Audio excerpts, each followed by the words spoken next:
ராகுல் கன்வால் உள்பட அந்த டீமே போய் நாங்கள் விஜயை பார்த்தோம், 45 நிமிஷம் எங்ககிட்ட பேசினாங்க, ஒரு பெரிய வைப்ரண்டான லீடரை பார்த்தோம், வெரி போல்டு, சிங்கம் வந்து கர்ஜிக்க போகிறது, கேம் வந்து ஆன் அப்படிலாம் போடுறீங்களே, அதை விட கேவலம் எதுவுமே என்டிடிவிக்கு எனது கண்டனங்கள். ஒரு 10 ரசிகர்கள் போய் இதுதான் விஜய் வீடு, அவருடைய இரும்பு கேட்டை பாருங்க பூட்டி இருக்குன்னு சொல்லி ஒரு ரீல்ஸ் எடுத்து போடுகிற மனோபாவம் என்பதுக்கும், ஒரு நிருபர்கள் வீட்டுக்கு போய் விஜயோட போட்டோ எடுத்துக்கொண்டு அதை வெளியே வந்து நாங்கள் விஜயை பார்த்தோம் நல்லா பேசினான்னு போடுறதுக்கு என்ன வித்தியாசம்? ஏங்க ஒரு என்டிடிவிங்க ஏதோ காமா சோமா டிவி கிடையாதுங்க அது. நீங்கள் கூப்பிட்டா முதலமைச்சர் வரார், துணை முதலமைச்சர் வரார், எதிர்கட்சி தலைவர் வரார், இன்னும் அரசியலில் எந்தவித ஒரு நிறுவனமும் ஆகாத விஜய் வந்து வீட்டுக்கு போய் போட்டோ எடுத்துக்கிட்டு அவர் இப்படி பேசினாரு அப்படி பேசினாரு, டீ கொடுத்தாரு, பிஸ்கட் கொடுத்தாரு, முந்திரி பருப்பு வறுத்து கொடுத்தாரு, இதெல்லாம் எங்களுக்கு தேவை? இத்தனை பேர் இறந்து கொண்டு இருக்கிறார்கள், இன்னும் வந்து இறப்பு அதிகமாகும் சொல்லி ஏர்போர்ட்ல சொல்லும் போது பத்திரிகையாளர்கிட்ட ஒரு வருத்தம் கூட சொல்ல முடியாத அளவுக்கு ஓடி போய் 72 மணி நேரம் பதுங்குகிற ஒரு நபர் அவரை போய் பேட்டி எடுத்துட்டு அவர் கரூர் சம்பவத்தை பத்தி உரையாடினார், ஜனநாயகனை பத்தி உரையாடினார், தமிழக அரசியலை பத்தி உரையாடினார். அவனை நம்புவானா? வடகொரிய அதிபர் இருக்கார்ல ஜிம் முன்னாவ், அந்த வடகொரிய அதிபரை பார்த்து கூட பேட்டி எடுத்துலாம் போல் தெரியுது, விஜயை பார்த்து யாரும் பேட்டி எடுக்க முடியாது. மீடியாவே பயாஸா இருக்காங்க அப்படின்ற ஒரு குற்றச்சாட்டை தான் அவங்க தரப்புல இருந்து முன்வைக்கிறாங்க. கேட்டை திறக்கிறார், கார் புறப்பட்டு விட்டது, இதோ விமானம் ஏறி விட்டார், இதோ இறங்கி விட்டார், இதோ வந்து கொண்டிருக்கிறார், தலையை சீவி விட்டார், எல்லா டிவியும் காத்து கிடக்குதுங்க. ஏங்க போய் சொல்றீங்க? என்டிடிவி செய்தது உலகமாக கொடூரம். அதை வீடியோவா ரெக்கார்ட் பண்ண வேண்டான்னு விஜய் சொன்னதாகவும் பதிவு பண்றாங்க. செய்தி தொலைக்காட்சி வரலாற்றில் இப்படி ஒரு இன்டர்வியூ நான் பார்த்ததே இல்லைங்க.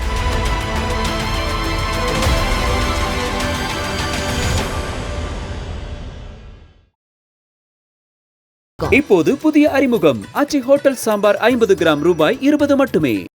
வணக்கம் சார். வணக்கம்.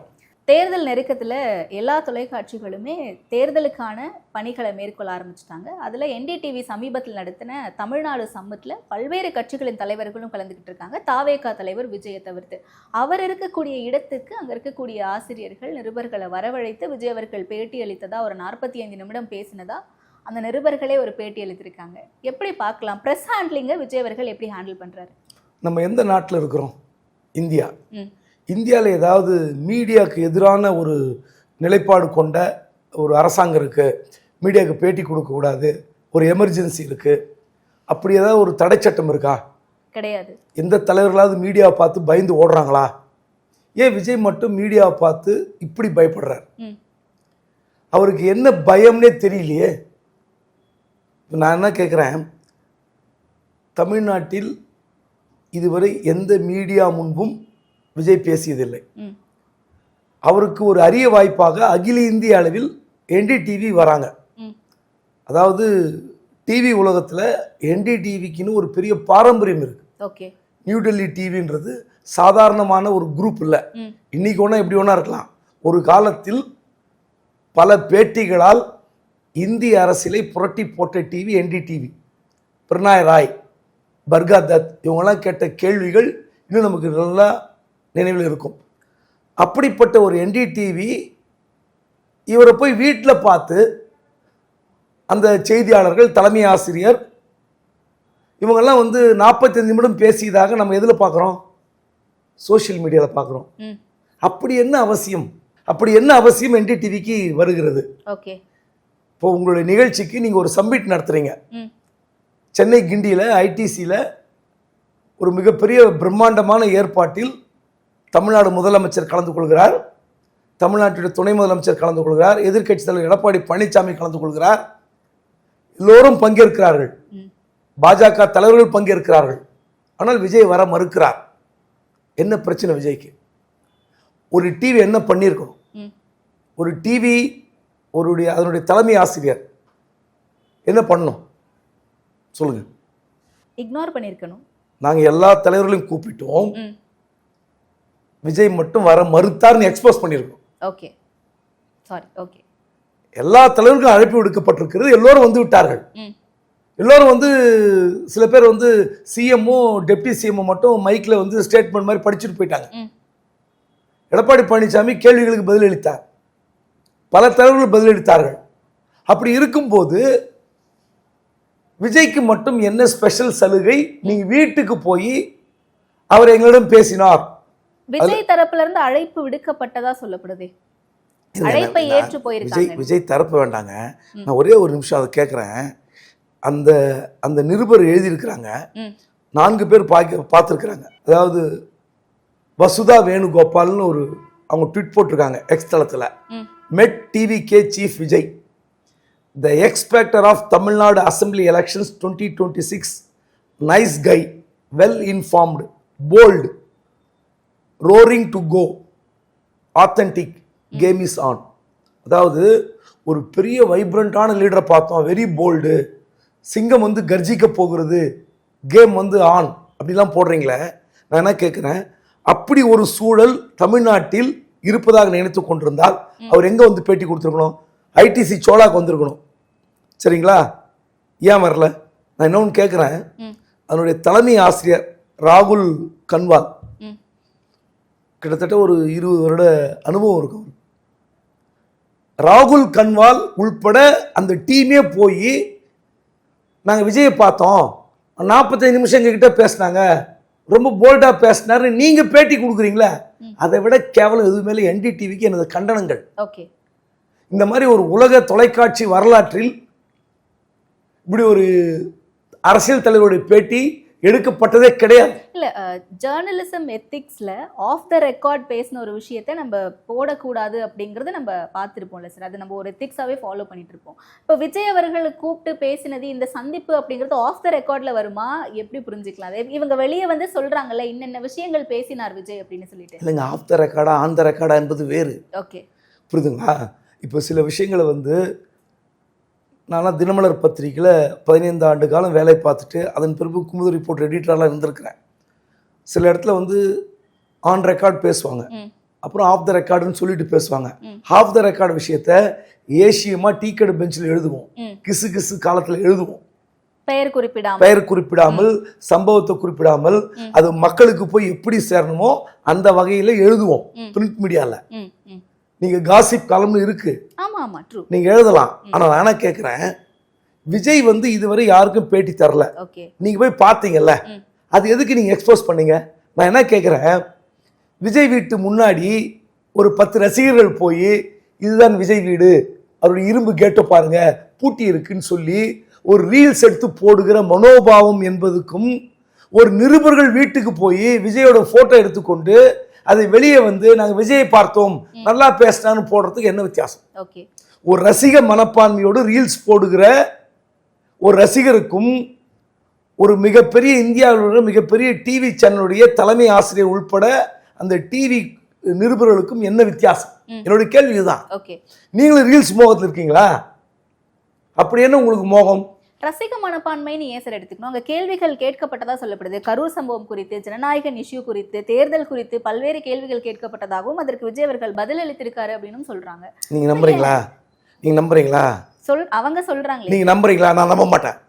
நான் நம்ப மாட்டேன். எங்க அப்படி பேட்டி கொடுத்தா சார், எங்க ஒரு என்டிடிவிங்க, ஏதோ காமா சோமா டிவி கிடையாதுங்க. அது ஏதோ 4 பேர் பார்க்க 4 பேருக்கு தெரிஞ்ச டிவி கிடையாது. லட்சக்கணக்கான மக்கள் ரசிக்கிற ஒரு டிவி. நீங்க கூப்பிட்டா முதலமைச்சர் வரார், துணை முதலமைச்சர் வரார், எதிர்கட்சி தலைவர் வரார், அகில இந்திய பாஜக தலைவர்கள் வருகிறார்கள். இன்னும் அரசியலில் எந்தவித ஒரு நிறுவனமும் ஆகாத விஜய் வந்து வீட்டுக்கு போய் போட்டோ எடுத்துக்கிட்டு அவர் இப்படி பேசினாரு, அப்படி பேசினாரு, டீ கொடுத்தாரு, பிஸ்கட் கொடுத்தாரு, முந்திரி பருப்பு வறுத்து கொடுத்தாரு. இதெல்லாம் எங்களுக்கு தேவை? யாருக்கு என்ன தேவை? நான் என்ன கேட்குறேன், நான் முதல்ல தான் கேட்டேன், நான் வசிப்பது இந்தியாவில். வடகொரிய அதிபர் இருக்கார்ல ஜிம் உன்னாவ், அவரை கூட யாராவது பார்த்துருவாங்க போல் தெரியுது. அந்த வடகொரிய அதிபரை பார்த்து கூட பேட்டி எடுத்துலாம் போல் தெரியுது. விஜயை பார்த்து யாரும் பேட்டி எடுக்க முடியாது. அப்படிப்பட்ட தலைவராக தன்னை வந்து ஒரு இரும்பு கூட்டுக்குள் பூட்டி வைத்துக் கொண்டு இருக்கிற அரசியல் தலைவர் தேவையா? எதுக்குங்க அப்படி ஒரு பேட்டி டிவிக்கு? சந்திப்பே தவறுன்றீங்களா? இல்ல இந்த சந்திப்பு குறித்து வெளியே பேசியிருக்க கூடாதுன்னு சொல்றீங்க? சந்திப்பு நான் தவறுன்னு சொல்ல. நீங்க போய் போட்டோ எடுத்துக்கலாம், போட்டோ எடுத்துக்கிட்டு ஆசை தீர பெரிய நடிகர் பார்த்தோன்னு போட்டோ எடுத்துக்கலாம். ஆனா அரசியல் தலைவரை பார்த்தோம் அவர் துணிச்சலாக பேட்டி கொடுத்தார், இப்படிலாம் சொன்னாருன்னு நீங்க சொல்லி சிலாகிக்கிறீங்களா, அது அசிங்கம்னு சொல்றேன். ஓகே. ஒரு ஜேர்னலிசமே கிடையாது, எத்திக்கல் ஜேர்னலிசமே கிடையாது. இன்னொரு சம்பவத்தை உங்களுக்கு சொல்லட்டுமா? டோனி பிளேயர், பிரிட்டனுடைய பிரதமர், பிரிட்டனுடைய பிரதமராக இருப்பவர் அந்த நாட்டினுடைய பட்ஜெட்டுக்கு முன்னாடி பிபிசிக்கு பேட்டி கொடுப்பார். நீங்க எடுத்து பாருங்க, 2-3 வருஷத்துக்கு முன்னாடி நடந்த சம்பவத்தை நான் சொல்றேன், வருஷம் எனக்கு ஞாபகம் இல்லை. டோனி பிளேயர் இத்தனை மணிக்கு பிபிசிக்கு வருவார் அப்படின்னு அறிவிக்கிறாங்க. ஏன்னா ஒவ்வொரு பிரதமரும் பட்ஜெட்டுக்கு முன்னாள் அவங்க வீட்டுக்கு பிபிசி போக மாட்டாங்க, பிபிசி ஸ்டூடியோக்கு அந்த பிரதமர் வருவார், வந்து பட்ஜெட்டை பத்தி பேசுவார். அப்படி அறிவிக்கப்படுகிறது, பிரதமர் வருவார் என்று பிபிசி காத்திருக்கிறது, ஆனா வரல. பிபிசி பிரிட்டன் கவர்மெண்ட் டிவி தெரியல உங்களுக்கு, கவர்மெண்டால் நடத்தப்படுகிற டிவி, எதிர்கட்சி டிவி இல்ல, இல்ல தனியார் டிவி அல்ல. பிபிசியில் அந்த எடிட்டர் என்ன பண்ண தெரியுமா, டோனி பிளேயர் போட்டு கிழிச்சார். அவர் வருகிற நேரம் இது அவர் வரவில்லை, ஆனா அவருக்கான கேள்விகள் நாங்கள் வேற எந்த நிகழ்ச்சி ஒளிபரப்ப மாட்டோம், அவருக்கான கேள்விகள் ஒளிபரப்புகிறோம்னு சொல்லிட்டு இந்த கேள்வியை ஃபிளாஷ் பண்ணார். இந்த கேள்விகளுக்கு பிரதமர் பதிலளிக்க வேண்டும் போட்டு கிழிச்சாருங்க. அது ஜேர்னலிசம். அதை விட்டுட்டு நான் போய் டோனி பிளேயர் வரல, அதில் நாங்கள் வேற நிகழ்ச்சி போறோன்னு பிபிசி போடல. இத்தனைக்கும் பிபிசிக்கு தருகிற பணம் அந்த நாட்டினுடைய வரி பணம். அது டிவியா இது டிவியா? நீங்க போய் பார்த்து நாங்க கேள்வி கேட்டோம் மக்கள்கிட்ட, எதுக்கு அப்படி ஒரு புலங்காயுதம் அடைகிறீங்க? இது ரசிக மனப்பான்மை இல்லாம வேற என்னது சொல்லுங்க, வேற என்னது? இதுக்கு முன்னாடியே இந்தியா டுடேல இருந்து இங்க சென்னை ரிப்போர்ட்டர் போய் விஜய் அவர்களை மீட் பண்ணி அங்க நடந்த ஒரு கான்வர்சேஷனை பிரேக்கிங் மாதிரி போட்டிருந்தாங்க. விஜய் அவர்கள் விஜய் பேட்டி கொடுத்தாரா அப்படின்னு சொல்லி கான்வர்சேஷன்லாம் சொல்லாதீங்க. இல்ல, விஜய் பேட்டி கொடுத்தாரா, பேட்டி அளித்தார் அப்படின்னு தான் அவங்க போட்டிருந்தாங்க. அதுதான் சொல்றேங்க. அது என்ன மாதிரி மனப்பான்மை? இது தொடர்ச்சியா நடந்துட்டே இருக்கே சார். அதுதான் பெரிய தவறு, மிகப்பெரிய தவறு, மீடியா செய்கிற தவறு. மீடியாவுக்கு இந்த வேலையே கிடையாது. நீங்க பேட்டி கொடுத்தாதான் பேட்டி எடுத்ததாக போடணும். பாத்தீங்கன்னா அது வெளியே சொல்லக்கூடாது. போட்டோ எடுத்துக்கிறீங்களா, நீங்க வீட்டில் வச்சு உங்க ஃபேஸ்புக்ல போட்டுங்க, இல்ல உங்க தனிப்பட்ட எக்ஸ்தலத்துல போட்டுங்க, தப்பே கிடையாது. ஒரு சேனலா அதை பிரேக் பண்ணும்போது அது தவறாகுது. ஆமாங்க. ஏங்க ஒரு மீடியா விஜய்க்கு இப்படிலாம் கேள்வி கேட்டோம், நான் வந்து நீங்க வந்து யாருக்கிட்டையும் பேசுறது இல்லையேன்னு நாங்கள் கேட்டோம். இல்லை என்னோட உரையை நான் வந்து மக்கள் முன்பு பேசி கொண்டிருக்கிறேன். எங்க பேசுறீங்க மக்கள் முன்பு? நான் பல முறை சொல்லியிருக்கேன், பல பேட்டியில் சொல்லியிருக்கிறேன். மீடியாவை மதிக்காத, மீடியாவுக்கு பேட்டி அளிக்காத ஒரு அரசியல் தலைவர் பரிணமிக்கவே முடியாது, ஜொலிக்கவே முடியாது. ஓகே, மீடியாவே பயாஸ்டா இருக்காங்க அப்படின்ற ஒரு குற்றச்சாட்டை தான் அவங்க தரப்புல இருந்து முன்வைக்கிறாங்க. அதனாலதான் நாங்க பத்திரிகையை சந்திக்க மாட்டேங்கிறாங்க தலைவர் அப்படின்ட்டு தொடர்ச்சி அவங்க வைக்கிறாங்களே. என்ன பேட்டி கொடுத்தீங்க, என்ன வந்து இரிட்டேட் செய்யப்பட்டது? பயாஸ்டா இருக்காங்கன்னு சொல்றாருல, வந்து எனக்கு வந்து பயாஸ்டா இருக்காங்கன்னா எதிர்மறையா இருக்கிறார்கள், மீடியா வந்து எனக்கு எதிர்ப்பாக இருக்கிறது அப்படிதான் சொல்றீங்க. எல்லா டிவியும் காத்து கிடக்குதுங்க, ஏங்க போய் சொல்றீங்க? கேட்டை திறக்கிறார், கார் புறப்பட்டு விட்டது, இதோ விமானம் ஏறி விட்டார், இதோ இறங்கி விட்டார், இதோ வந்து கொண்டிருக்கிறார், தலையை சீவி விட்டார். அவருக்கு இன்னும் காட்டாது தூங்குவதும் வேற ஏதோ இடத்துக்கு போவதுதான். இது ஒரு டிவியில காட்டாம இருக்கிறது, வேற என்ன காட்டல? அப்புறம் எங்க பயாஸ்டா இருக்காங்க? எதுக்கு போய் புழுகுறீங்க? ஏங்க ஒரு 2-3 நாட்கள் முன்பு அதிமுக எதிர்கட்சி தலைவர் எடப்பாடி பழனிசாமி பேட்டி கொடுத்தார். விஜய் பத்தி விமர்சித்தார்னு நேத்து தான் நினைக்கிறேன், கடுமையா பேட்டி கொடுத்தார். அதுல ஒரு முக்கியமான வார்த்தை நான் வந்து எடுத்துக்கிறேன். நாங்க தான் வந்து அரசியல் களத்தில் நிற்கிறோம் அப்படின்னு எடப்பாடி சொன்னார், விஜய் வந்து கிடையாதுன்னு சொன்னார். அப்ப என்ன அர்த்தம்னா, கோவிட் காலத்தில் நான் 37 மாவட்டங்களுக்கும் நான் போயிருக்கிறேன். முதலமைச்சராக கொரோனா பாதித்த மாவட்டங்களுக்கு நான் போயிருக்கிறேன், களத்துக்கு போயிருக்கிறேன். அப்போது எதிர்கட்சி தலைவராக இந்த ஸ்டாலின் அந்த உடையை மாற்றிக்கொண்டு அந்த கொரோனால அந்த எப்படி உள்ள போனோமோ, ஹாஸ்பிட்டல் உள்ள போனோமோ அந்த உடையை வந்து கவச உடையை அணிந்து கொண்டு சுடுகாட்டுக்கு போயிருக்கார். அவர் வயசு என்ன? அவருக்கு எவ்வளவு பிரச்சனை இருக்கும் உடல்ல, எவ்வளவு உடல் உபாதை இருக்கும். எடப்பாடிக்கு என்ன வயசு? அவருக்கு 70. இயற்கையாக மனிதர்களுக்கு வயதாக சில பிரச்சனைகள் இருக்கும். அவங்கெல்லாம் அந்த கவச உடை அணிந்து கொண்டு மருத்துவமனைக்கு போய் நோயாளிகளை பார்த்து, இல்ல வந்து இறந்து போன தலைவர்களுக்கு மலர் வளையம் வைத்தார்களா இல்லையா? டிவிஆர் முன்னாள் எம்எல்ஏ ஜே அன்பழகன் இறந்து போனார், குளம்பேட்டை ஜெகத்ரட்சன் ஹாஸ்பிட்டலுக்கு போய் மலர் வளையம் வச்சார். சுடுகாட்டுக்கு போனாங்க. நோய் தொற்று வந்து உச்சத்தில் இருந்த நேரம். ஸ்டாலின் பயந்தாரா? இப்ப என்ன பண்ணுவாரு?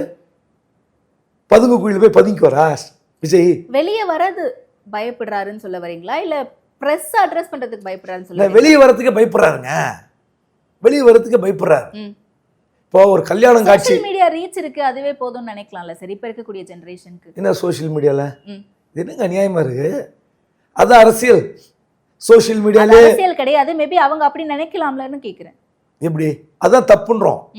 முதல்ல நீங்க வந்து மக்கள் மன்றத்தில் உங்களை மக்கள் கிட்ட போய் சேர்க்கறது யாரு? Media media. Media press. Media வந்து மக்களுடைய கேள்விகளை, இப்போ தமிழ்நாட்டில் இருக்கிற 8 கோடி பேர் வந்து கேள்வி கேட்கறானா? இல்லை ஊருக்கு போனால் எவனா வந்து கேள்வி கேட்க போறானா? அந்த மக்களுடைய சார்பில் யார் கேட்குறாங்க? மீடியா தான் கேட்குறாங்க. என்னென்ன கேள்வி கேட்கணுமோ கேட்குறாங்க. உங்களுக்கு விருப்பம் தான் பதில் சொல்லுங்க, இல்லை அந்த மீடியா எக்ஸ்போஸ் பண்ணுங்க. நீங்க ஏதாவது எனக்கு தெரிந்து அதான் சொன்னேன், முதல்ல சொன்னேன், உலக தொலைக்காட்சி வரலாற்றில், செய்தி தொலைக்காட்சி வரலாற்றில் இப்படி ஒரு இன்டர்வியூ நான் பார்த்ததே இல்லைங்க. ரொம்ப அநியாயம், அக்கிரமம். என்டிடிவி செய்தது உலகமாக கொடூரம். அத வீடியோவா ரெக்கார்ட் பண்ண வேண்டான்னு விஜய் சொன்னதாகவும் பதிவு பண்றாங்க. ஏங்க சிரிப்பு வருது எனக்கு. அவர் என்னோட ரெக்கார்ட் பண்ணிட்டேங்க.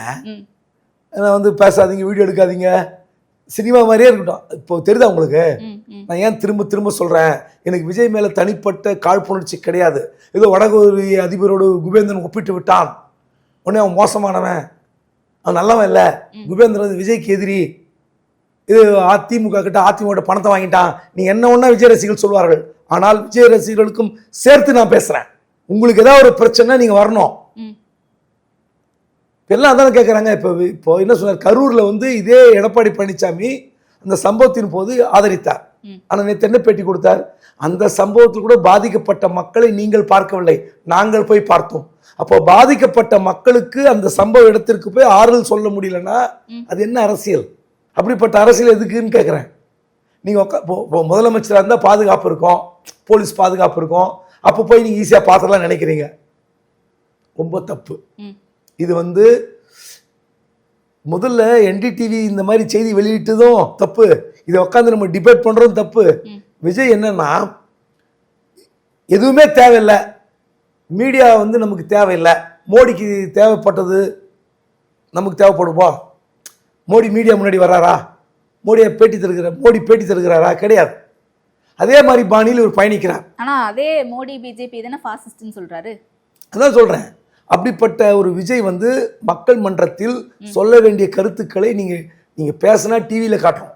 அந்த டிவி எந்த மீடியா? எல்லா டிவியும் காட்டுது. எந்த டிவியாவது இருட்டடி பண்ணுதா? நீங்க உண்மையிலே ஏன் நான் வந்து திரும்ப திரும்ப விஜய் பார்த்து ஒரு பக்கம் வேதனையாகவும் இருக்கு, இன்னொரு பக்கம் வந்து கொடுமையாகவும் இருக்கு. ஒரு பத்திரிகையாளராக ஒரு விஜய் வந்து யாருமே சந்திக்க முடியவில்லை அப்படி என்றால் இவர் நாட்டு மக்களுக்கு என்ன சொல்ல போகிறார்? எப்படி சொல்ல போகிறார்? தேர்தல் நெருக்கத்துல இந்த செயற்பாடுகளை நான் முடிச்சிடுறேன். எப்படின்னா, அவரே ஒரு 10 வருஷம் 15 வருஷத்துக்கு முன்னாடி ஒரு பேட்டி கொடுத்துருப்பார். விஜய் டிவி ஏதோ ஒரு டிவி தனியார் தொலைக்காட்சி நடத்திய அந்த டிவியில் ஒரு 10-15 பேர் கேள்வி கேட்பாங்க. அதில் ஒரு தம்பி கேள்வி கேட்பார், சார் முன் அனுபவமே இல்லாமல் உங்களை வைத்து படம் இயக்கினால் நீங்கள் ஏற்றுக்கொள்வீர்களா? யார் கேட்குறான்? ஒரு பையன் கேட்குறான். நீங்கள் ஒன்றா சோஷியல் மீடியாவில் இருக்கு, எடுத்து பார்த்துடலாம். ஒன்று விஜய் சொல்கிறார், அது எப்படிங்க ஏற்க முடியாது, முன் அனுபவமே இல்லாமல் ஒரு படத்தை என்னை வைத்து எப்படி டைரக்ட் பண்ணுவீங்க?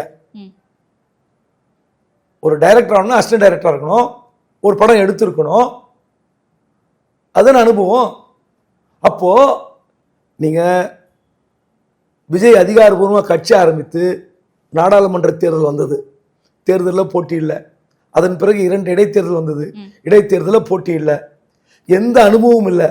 2026 நேராக எலெக்ஷன், பனையூர்லேருந்து நேராக செஞ்சாச்சு கோட்டைக்கு வரணும். முடியுமா? சாத்தியமா? அரசியல் சாதாரண விஷயம் கிடையாது.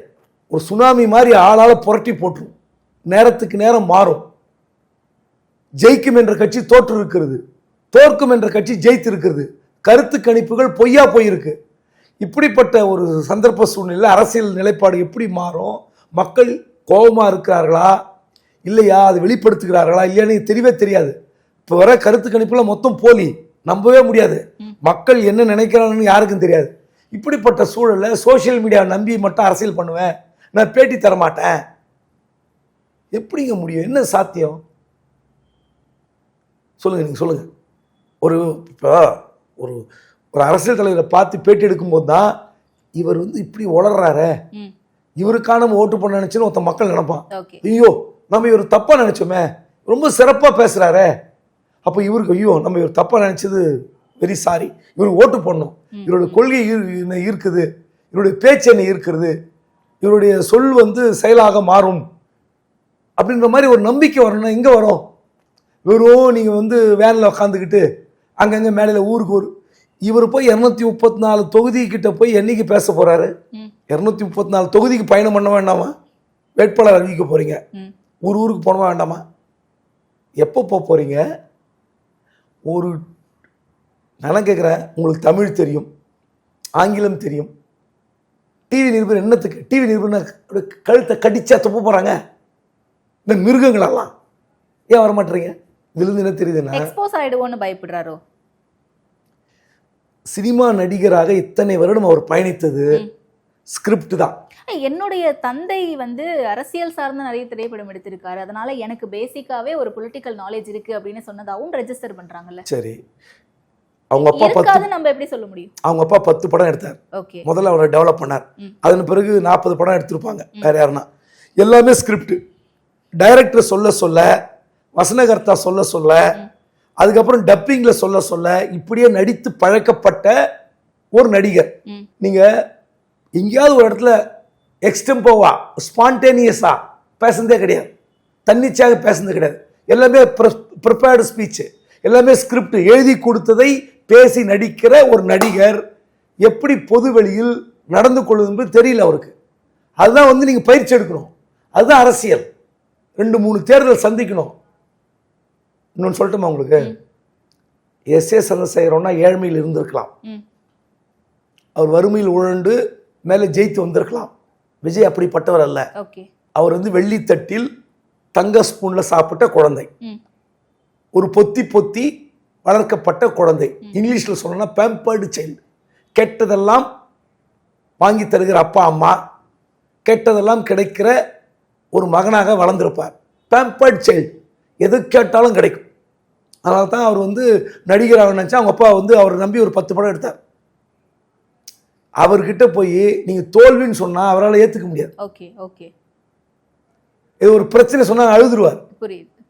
கரூர்ல இத்தனை பேர் இறந்து கொண்டு இருக்கிறார்கள், இன்னும் வந்து இறப்பு அதிகமாகும் சொல்லி ஏர்போர்ட்ல சொல்லும் போது பத்திரிகையாளர்கிட்ட ஒரு வருத்தம் கூட சொல்ல முடியாத அளவுக்கு ஓடி போய் விமானத்தை பிடித்து சென்னை வந்து 72 மணி நேரம் பதுங்குகிற ஒரு நபர் அவரை போய் பேட்டி எடுத்துட்டு அவர் கரூர் சம்பவத்தை பற்றி உரையாடினார், ஜனநாயகனை பற்றி உரையாடினார், தமிழக அரசியலை பற்றி உரையாடினார். என்ன அவனை நம்புவானா? அப்படி ஒரு பத்திரிகையாளர், அந்த ராகுல் கன்வால் உள்பட அந்த பத்திரிகை குழுவினருக்கு எனது கடுமையான கண்டனங்கள். நான் இது நீங்கள் பதிவு பண்ண, எடிட் பண்ணாதீங்க. ஏன்னா இப்படிப்பட்ட ஜேர்னலிஸ்ட்டை எந்த பத்திரிகையாளரும் ஏற்க மாட்டான். விஜய் வந்து நாங்க கூப்பிட்டு வரலன்னு போட்டு கீழ்ச்சிருக்கணும், தொங்க விட்டுருக்கணும்.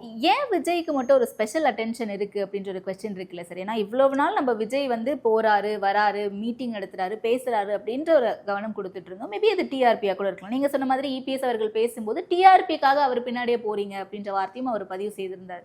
இதை தாண்டி தனிமையில போய் மீட் பண்றது, அவர் இப்படி சொன்னாரு அப்படின்னு பத்திரிகையாளர்கள் அதை சிலாகித்து பேசுறது அப்படிங்கிறது ஏன் தனி கவனம் விஜய்க்கு மட்டும்? தனி கவனம்னா அதான் சொல்றேன், பேம்பர்ட் சைல்டுன்னு சொன்னல. அவருக்கு வந்து நீங்க வெளியே திடீர்னு கூப்பிட்டு பேச மாட்டார். இப்போ நிறைய அரசியல்வாதிகள் அப்படி இருக்கலாம். உடனே வந்து விஜய்க்கு மட்டும் இது பொருந்துமா, நீங்க மற்றவங்களெல்லாம் கேட்பீங்களான்னு கேட்பாங்க. உடனே அப்படிதான் பாஞ்சிட்டு வருவாங்க. நான் கேட்குறேன், நீங்க அப்படி வேண்டாம். நீங்க ஒரு சம்பவ இடத்துக்கு வரீங்க, அந்த சம்பவம் சம்பந்தம் குறித்து கேள்வி கேட்டால் பதில் சொல்லுங்க, உங்களுக்கு தெரிஞ்சது சொல்லுங்க, இல்லை தெரிஞ்சுக்கிட்டு சொல்றேன்னு சொல்லுங்க. அவர் வந்து யாரும் வந்து கழுத்து பிடிச்சி இல்லை நீங்க பதில் சொல்லிட்டு தான் போனோம், சட்டையை பிடிச்சி உளிக்க ஐயோ பேட்டியில் வந்துட்டீங்க விடமாட்டோம் நாங்கள் பத்திரிகையாளர் மோசமான ஆட்கள் அப்படின்னு சொல்லியிருக்காங்களா? கேள்வி கேட்கறது உரிமைனா பதில் சொல்றது அவங்களுடைய உரிமை. ஸ்கிப் பண்ணிட்டு போகலாம். அதாவது உங்களுக்கு வந்து ரொம்ப டெக்கோரம், உங்களுடைய தனிமனித மரியாதைக்கு, சுயமரியாதைக்கு இழுக்கு ஏற்படுகிற வகையில் கேள்வி கேட்டால் நீங்க பதில் சொல்லாதீங்க. அது வந்து ரொம்ப என்னங்க இப்படி சமுதாயத்துக்கு மோசமான கேள்வி கேட்குறீங்க, என் மக்களுக்கு இப்படிப்பட்ட பதில் போக வேண்டாம்னு சொல்லுங்க. அப்படி என்ன உங்களுக்கு கேள்வி கேட்டாங்க, சித்திரவதை பண்ணிட்டாங்க. இந்த சினிமா அப்படிதாங்க.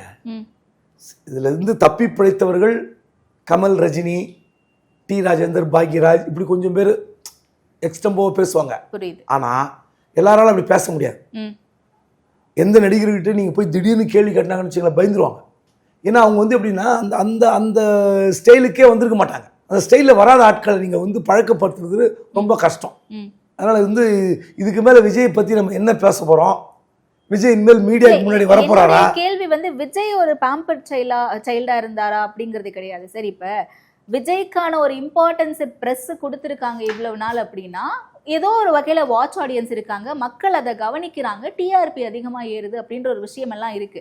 அதை தாண்டி தனிமையில போய் சந்திச்சுட்டு வந்துட்டு இப்படி ஒரு சிலாகித்து பேசக்கூடிய அவசியம் என்ன இருக்குன்னு கேக்குறேன். இது காலங்காலமா இருக்கிற ஒரு வியாதிங்க. இது அந்த இடத்துல உதயநிதி ஸ்டாலினோ இல்ல வேற யாராவது இருந்திருந்தாங்கன்னா என்னவா இருந்திருக்கும்? நடிகர் நடிகைக்கு இருக்கிற ஒரு பாப்புலர் நடிகர் நடிகைக்கு இருக்கிற ஒரு வியாதி இது, மனோபாவம்.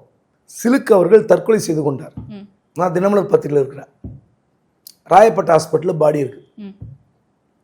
அந்த நீங்க ஹாஸ்பிட்டலில் மார்ச்சூரில் இருக்கிற பாடியை யாராவது பார்க்க முடியுமா? அந்த ராயப்பேட்டை ஹாஸ்பிட்டல் வாசல்ல லட்டிசார்ஜ் பண்ணாங்க, போலீஸ் லட்டிசார்ஜ் பண்ணாங்க. அப்போ எந்த அளவு கூட்டம் சேர்ந்திருக்கு? மார்ச்சுவரி ஒன்றும் வந்து பொதுமக்களுக்கு அஞ்சலி செலுத்துறதுக்காக வைக்கப்பட்ட இடம் அல்ல. செத்து போன சிலுக்கு பார்க்கறதுக்கு ராயப்பேட்டை ஹாஸ்பிட்டலில் கூடின கூட்டத்தை போலீஸ் லட்டிசார்ஜ் பண்ணாங்க. நம்புவீங்களா? நான் பார்த்தவன். இன்னும் பல பத்திரிகையாளர் இருக்காங்க, கேட்டுங்க. அப்படி இருக்கும்போது, உயிரோடு இருக்கும்போது ஏதோ ஷூட்டிங் வராங்க, கடத்திறப்புக்கு வராங்க, ஓடி போய் பார்க்கறது வேற. செத்து போன பிறகும் சிலுக்குக்கு கூட்டம் வந்தது. அதனால நடிகர் நடிகைக்கு கூடுகிற கூட்டத்தை பார்த்து நீங்க வந்து ஒண்ணுமே சொல்ல முடியாது. அப்படிதான் விஜய்க்கு கூடுறாங்க. அந்த கூட்டத்தை வந்து அவர் வந்து பெரிய அரசியலாகும், ஓட்டா கிடைக்கும். மக்கள் வந்து நேற்று கூட அந்த என்டிடிவி நடத்தின நிகழ்வுல அருண்ராஜ் ஐஆர்எஸ் கலந்துக்கிறார், அவங்க கட்சியுடைய நிர்வாகி. அவர் சொல்றாரு, நாங்க கம்ஃபர்டபுளா ஜெயிப்போம், ஆட்சிக்கு வருவோம், எங்க தலைவர் சிஎம் ஆயிடுவார்ன்றார். இந்த மாதிரி ஒரு ப்ரொஃபைல் ஜேர்னலிசம் தேவை கிடையாது. என்ன நடந்திருக்கு? நீங்க ஏதாவது ஒரு ப்ரூஃப் வேணும்ல. இப்போ 46% ஓட்டு வாங்கினால்தான் நீங்க ஆட்சிக்கு வர முடியும். யதார்த்தம் தான். 45 46%. அதுக்கான வாய்ப்பு இருக்கா? வாயிலே வர சொல்லக்கூடாது. 15, 28, 36, 48 வந்துட்டோம், ஆட்சி பிடிப்போம்னா என்ன சொல்றதுன்னு தெரியல. அந்த கட்சியும் பரிதாபமாக இருக்கிறது, அந்த கட்சி தலைவர்களும் பரிதாபமாக இருக்கிறது. ஆனால் தொண்டர்கள் பாவம் ரொம்ப கஷ்டம். நான் தொண்டர்களுக்காக வருத்தப்படுறேன், வேற ஒன்றும் இல்லை. 2026 எப்படி ஃபேஸ் பண்ண போறாங்க? இப்படியே போனா வெளியே வராமலே ஜெயிச்சிடலாம்னு நினைக்கிறாரா விஜய்? இல்லை, வெளியே வரலன்னா அவங்க இப்போ வந்து அடுத்த கட்டமாக என்ன பண்ண போகிறாங்க?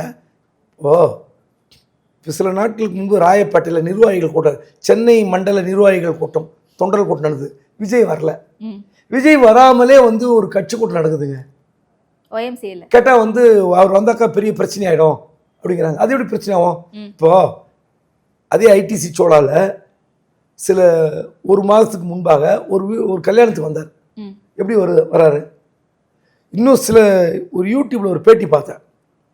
ஒளிப்பதிவாளர் நட்டு என்று அழைக்கப்பட்ட நடராஜ், சதுரங்க வேட்டையினுடைய ஹீரோ அவர் தான். அவர் சொன்னாரு, ஒரு நாள் நானும் விஜயம் ஒரு ஷூட்டிங் ஸ்பாட்ல தலப்பா கட்டிக்கிட்டு 2 கிலோமீட்டர் நடந்து டீ கடைக்கு போய் டீ குடிச்சிட்டு வந்தோன்னு. நீங்க எடுத்து பாருங்க, அதுவும் இருக்கும். அப்போ மாறு வேடத்தில் கொஞ்சம் ரொம்ப, அதுக்காக வந்து தாடி ஒட்டு மீசெல்லாம் வச்சுக்கிட்டு இல்லை, ஏதோ தலப்பா கட்டிக்கிட்டு கொஞ்சம் கூலிங் கிளாஸ்லாம் போட்டுக்கிட்டு போனாக்கா கண்டுபிடிக்க முடியல. நீங்கள் போய் மக்கள் மன்றத்தில் உரையாட முடிகிறது, டீ குடிக்க முடியுது, காலாறு நடக்க முடியுது. ஏதோ நீங்கள் அறிவித்து விட்டு போனால்தான் கூட்டம் அங்கே வரும். அறிவிக்காமல் போனால் யாருக்கா தெரியுமா? நீங்கள் இப்போ சென்னை நகரில் வந்து வர்றதே இல்லையா விஜய்? கார் எடுத்துக்கிட்டு வராரா இல்லையா? போறாரா இல்லையா ஷூட்டிங்கு? நீலாங்கர்லேருந்து சாந்தமுக அவர் வீட்டுக்கு வரணும், ஒரு வீட்டுக்கு வராரா இல்லையா? அங்கே ஆஃபீஸ் இருக்கு, வராரா இல்லையா? அவங்க கார் பின்னாடியே துடைச்சிட்டு வராங்களா? எந்த காரில் வரான்னு யாருக்கா தெரியுமா?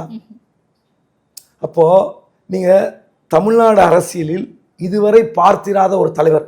தமிழ்நாடு மக்களுக்கு இங்கே தான் நான் வேண்டுகோள் வைக்கிறேன், தயவு செய்து உங்களுடைய தலைவர் யார் என்பதை நீங்கள் புரிந்து கொள்ளுங்கள். வீட்டுக்கு போனாலும் என் பேட்டி ரெக்கார்ட் பண்ணாதீங்கன்னு சொன்னார்னா நான் என்ன சொல்கிறேன், நான் தப்பாக பேசுவேன், கொஞ்சம் எடிட் பண்ணி போட்டுங்க.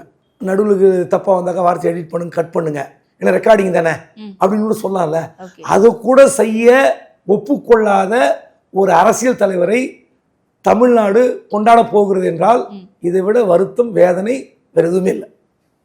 ஓகே, நிச்சயமா. எவ்வளவு நாளைக்கு இப்படியே இருக்க போகுது தாவேகாவினுடைய அரசியல்? விஜய் எப்போ வெளியே வந்து பிரஸ் அட்ரஸ் பண்றாரு அப்படிங்கிறத பொறுத்து இருந்து பார்ப்போம். தெளிவான விளக்கங்களை கொடுத்தீங்க. நேரத்திற்கு நன்றி. நன்றி.